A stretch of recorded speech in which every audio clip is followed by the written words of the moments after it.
Everyone, welcome and welcome back to Sunshine Interiors. यहाँ हम बात करते हैं ऑल अबाउट इंटीरियर डिजाइनिंग। जैसा कि आपको पता है कि हमारे चैनल पे एक इंटीरियर डिजाइन कोर्स की सीरीज चल जिसमें कि हम बेसिक टू एडवांस लेवल की इंटीरियर डिजाइनिंग सिखा रहे हैं। हमारी ये वीडियो इस सीरीज की पहली वीडियो है जिसमें हम अपने एलिमेंट ऑफ डिजाइन के बारे में डिस्कस करेंगे। सो हमारा आज का टॉपिक रहने वाला है एलिमेंट ऑफ डिजाइन में से जो कि होगा स्पेस। यहाँ हम समझेंगे कि स्पेस क्या होता है, उसे किस तरीके से डिवाइड कर सकते हैं, कौन सा स्पेस कहाँ यूज किया जाता है, पॉजिटिव स्पेस क्या होता है, नेगेटिव स्पेस क्या होता है, स्पेस इतना इम्पोर्टेंट क्यों है, स्पेस के क्या फंक्शंस होते हैं, इन सभी चीजों के बारे में डिटेल में डिस्कस करेंगे। सो देर ना करते हुए स्टार्ट करते हैं अपनी आज की वीडियो को। सबसे पहले हम ये समझते हैं कि स्पेस होता क्या है। बेसिकली स्पेस क्या होता है कि आपका एक 3 डायमेंशनल एरिया होता है जिसमें कि कुछ ना कुछ एक हाइट होगी, एक लेंथ एंड एक ब्रेथ होगी, जो कि तीनों कंपाउंड मिला के आपका वॉल्यूम क्रिएट होता है। इसे हम स्पेस कह सकते हैं। ये एक एरिया हो सकता है, ये एक रूम हो सकता है जिसे हम अपने नीड के अकॉर्डिंग शेप्ड और ऑर्गेनाइज करते हैं। अगर हमारा एक पर्टिकुलर स्पेस बेडरूम से काउंट करेंगे तो हम उस एरिया में बेड रखेंगे, अपना साइड टेबल रखेंगे और उन तमाम चीज़ों को ऐड करेंगे उस स्पेस में, जो हमें उस स्पेस को एज अ बेडरूम काउंट करने के लिए सपोर्ट करता है। वहीं अगर वो स्पेस हम एज अ लिविंग यूज कर रहे हैं या फिर एज अ डाइनिंग यूज कर रहे हैं, देन हम उस स्पेस में अपने नीड के अकॉर्डिंग फर्नीचर प्लेस करेंगे, डेकोर ऐड करेंगे। एक स्पेस के पर्टिकुलर डेफिनेशन की बात करें तो हम कह सकते हैं in interior design space is 3 dimension area with in a room that can shaped or organized by designer to create functional and aesthetically pleasing environment। जैसे कि मैंने आपको बताया कि हम उस एरिया को अपने नीड के अकॉर्डिंग डेकोर करते हैं फर्नीचर के थ्रू या फिर डेकोर आइटम के थ्रू। उसी बात को कहा गया है कि एक डिजाइनर उस एरिया को एस्थेटिकली प्लीजिंग, मतलब कि आपका वो एरिया देखने में अच्छा लगे और फंक्शनल हो, ये काम होता है एक डिजाइनर का। अगर हम बात करें कि स्पेस कितने तरह के होता है तो हम इसे मेनली 2 पार्ट्स में कैटेगराइज करते हैं, positive space and negative space. सबसे पहले हम ये समझ लेते हैं कि पॉजिटिव स्पेस और नेगेटिव स्पेस होता क्या है। आपका वो एरिया जो किसी ना किसी फर्नीचर या किसी ऑब्जेक्ट के थ्रू ऑक्यूपाई कर रखा है, उस एरिया को कवर कर रखा है, उसे हम पॉजिटिव स्पेस कहते हैं।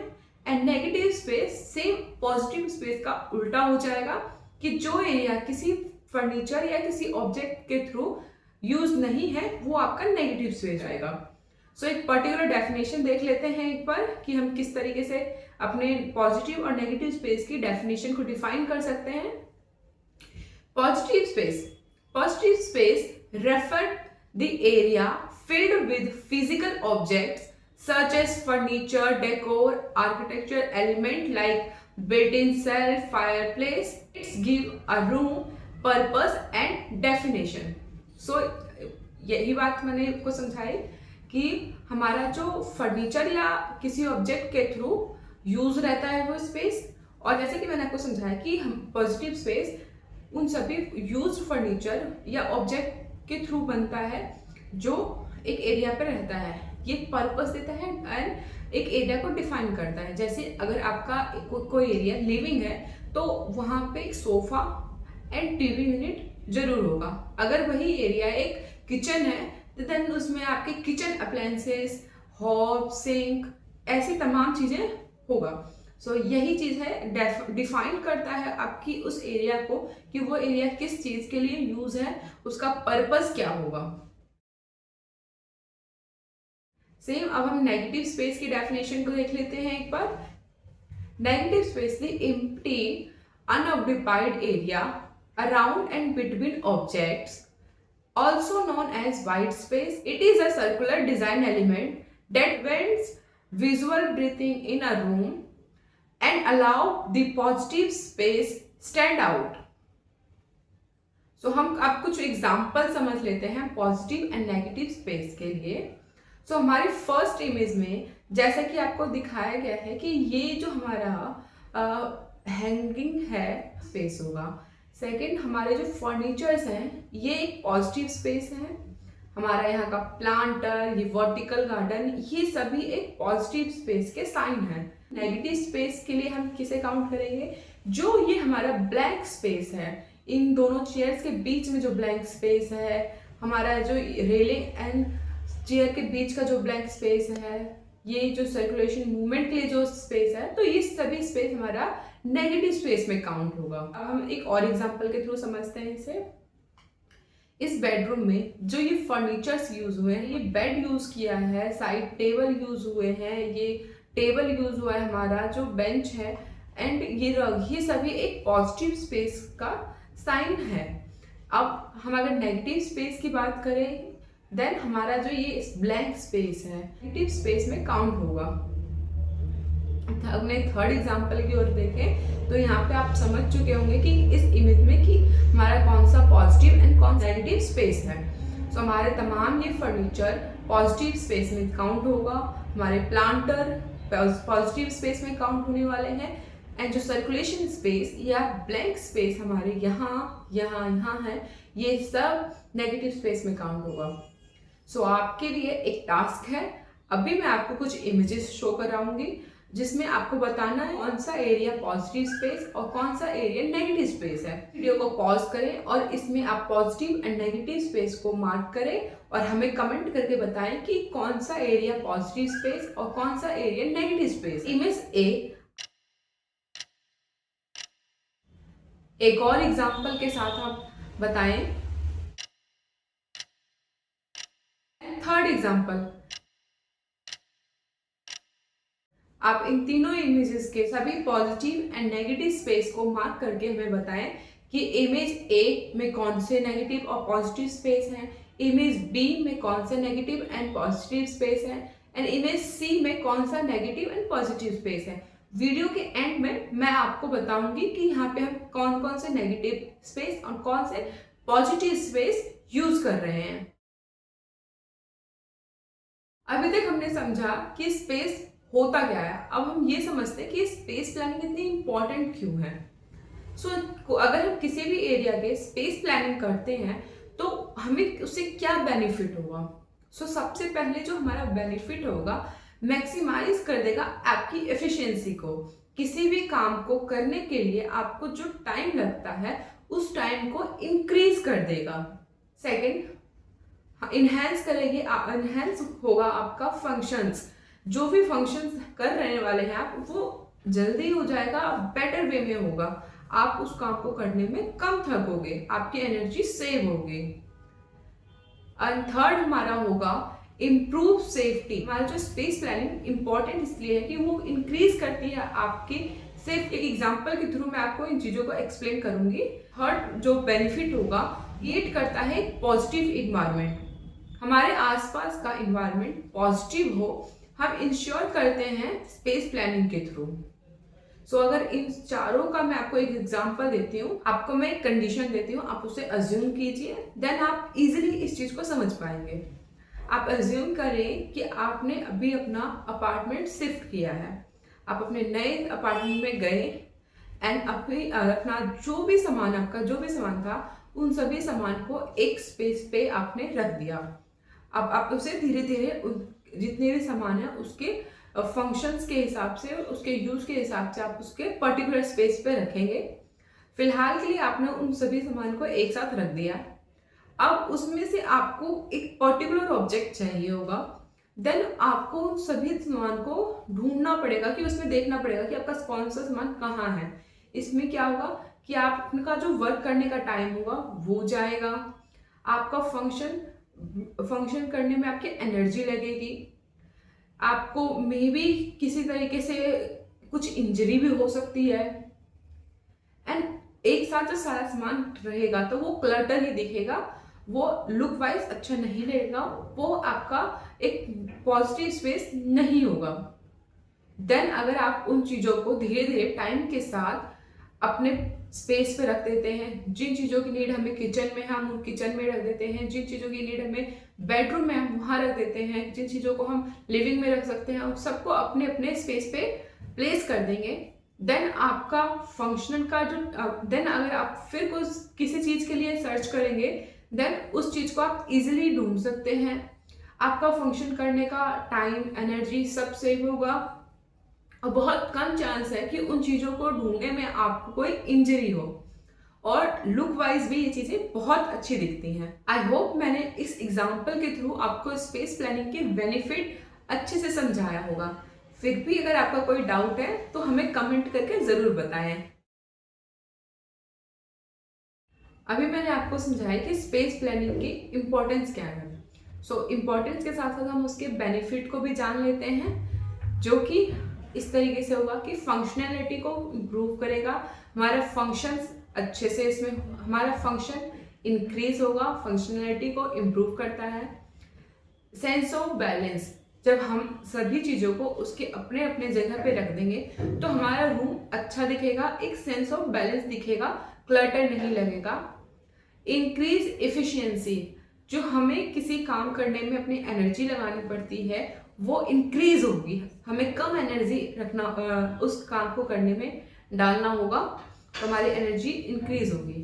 विजुअली अपीलिंग, हमें लुक में वो एरिया अच्छा दिखेगा और लुक में अच्छा दिखने के साथ हमारा घर सुंदर लगेगा। ऑप्टिमाइजेशन लाइटिंग, जब हम सभी चीज़ों को उसके पर्टिकुलर स्पेस पे रख देंगे तो हमारी लाइटिंग भी ऑप्टिमाइड होगी।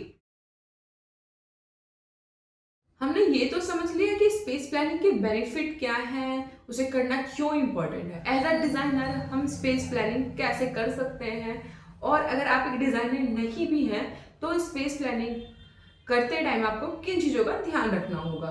तो हमारा फर्स्ट पॉइंट होगा स्केल एंड प्रोपोर्शन। जब स्पेस को डिज़ाइन करेंगे तो वहाँ हम अपने रूम के एप्रोप्रिएट साइज के अकॉर्डिंग ही उस फर्नीचर को, डेकोर आइटम को सेलेक्ट करेंगे ताकि हमारे पास नेगेटिव स्पेस ज़्यादा हो और वो एक स्मॉल रूम भी एक लार्ज रूम की फीलिंग दे। एग्जाम्पल के लिए अगर मैं एक छोटे रूम में बहुत बड़े बड़े फर्नीचर्स ऐड करूँगी तो वो किसी भी एंगल से अच्छा नहीं दिखेगा। वहीं के स्केल के हिसाब से मैं उस फर्नीचर एंड डेकोर आइटम को पिक करूँगी, देन हमारा वो एरिया बहुत ही अच्छा दिखेगा क्योंकि उसमें नेगेटिव स्पेस ज़्यादा होगा, वो अपने एक्चुअल साइज से इंक्रीज दिखेगा, अपने एक्चुअल साइज से बिगड़ दिखेगा, और ये हमारे स्पेस प्लानिंग के लिए बहुत इंपॉर्टेंट होगा। एज अ डिज़ाइनर हमारे पास कुछ टेक्निक्स होती हैं कि हम किसी भी एरिया को किस तरीके से मैनिपुलेट कर सकते हैं। फॉर एग्जांपल, हम रूम में लाइट कलर के पेंट करेंगे वॉल के ऊपर, देन वो एरिया आपका एक्चुअल साइज से बिगड़ दिखेगा। वहीं अगर हम डार्क कलर यूज़ करेंगे देन वो एरिया अपने एक्चुअल साइज से स्मॉलर दिखेगा। एज अ डिज़ाइनर आपको फिक्स करना पड़ेगा कि आप इस एरिया, इतने एरिया में फर्नीचर प्लेस करेंगे एंड ये स्पेस आपका सर्कुलेशन के लिए, मूवमेंट के लिए होगा। जैसे फॉर एग्जांपल, अगर कोई पाथवे है तो आप उस पाथवे को पर्टिकुलर जितना उसे नीड होगा आप उसे स्पेस देंगे ही देंगे। आप इंश्योर करेंगे कि कोई भी डोरवे आपके फर्नीचर से ब्लॉक ना, जो सर्कुलेशन स्पेस हो वो मूवमेंट ब्लॉक ना हो, आपका डोरवे ब्लॉक ना हो। इन चीज़ों का ध्यान रखते हुए हम अपनी स्पेस प्लानिंग करते हैं। हमारा जो स्पेस होता है वो डायरेक्टली अफेक्ट करता है एक पर्सन के मूड को। फॉर एग्जांपल, कि अगर आप एक ऐसे एरिया में जाते हैं जो बहुत बड़ा है, लार्ज है, देन वो एरिया आपके मूड को साइन देगा कि ये एरिया बहुत लैविश है, ग्रैंड है। एंड वहीं अगर आप एक छोटे एरिया में जो आपको कंफर्ट फील होता है, सिक्योरिटी प्रोवाइड कराता है, आपको एक स्पेस को उसके फंक्शन और एरिया यूजेस के नीड के अकॉर्डिंग जब हम डिवाइड करते हैं without creating any wall, it's called zoning. For example, जब हम अपने डाइनिंग को सेट करते हैं रग का यूज़ करके, हम उस पर्टिकुलर एरिया को एक बाउंड्री के थ्रू, एक जोन के थ्रू अदर एरिया से थोड़ा सा सेपरेट कर लेते हैं, ताकि हमें पता हो कि हम अपनी चेयर्स एंड टेबल कितने एरिया में यूज करने वाले हैं और रेस्ट ऑफ एरिया हमारा सर्कुलेशन स्पेस बन सके। तो ये होता है जोनिंग का बेनिफिट। अब हम बात करने वाले हैं, आपको मैंने जो टास्क दिया था उसके बारे में। हमारे ए, बी और सी इमेजेस जो होंगे उसके पॉजिटिव एंड नेगेटिव स्पेस के बारे में आई होप कि आपने हमें कमेंट करके बताया होगा अपना आंसर। सो लेट्स चेक आपने कितने सही और कितने गलत आंसर बताए हैं। हमारा ए इमेज जो होगा, यहाँ पे हमारा sofa 3 seater sofa, this seater 2 sofa, plus हमारा ये side table, centre table, this rug, all are positive space.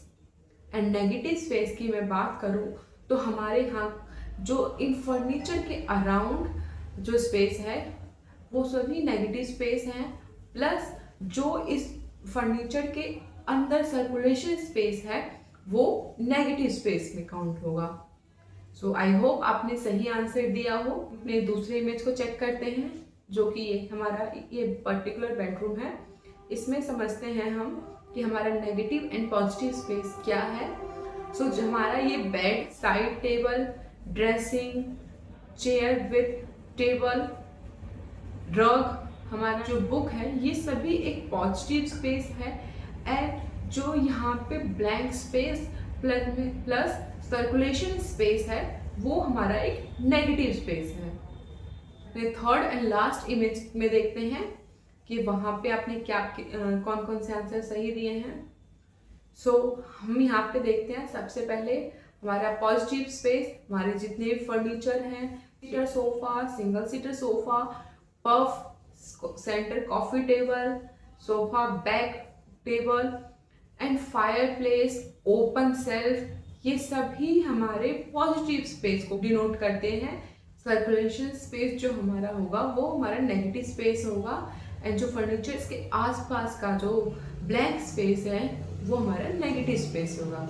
I hope आपने सही आंसर दिया हो और पॉजिटिव और नेगेटिव स्पेस में आपको कोई कंफ्यूजन नहीं होगा।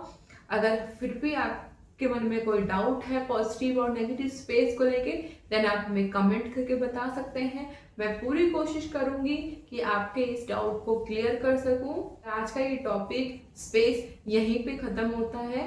Thanks for watching the video. मिलते हैं अपने एक और इंटीरियर डिजाइन के वीडियो के साथ। तब तक के लिए हमारे वीडियोस को लाइक करें, कमेंट करें, सब्सक्राइब करें एंड शेयर करें उनके साथ जिन्हें इस तरीके की वीडियो की जरूरत हो।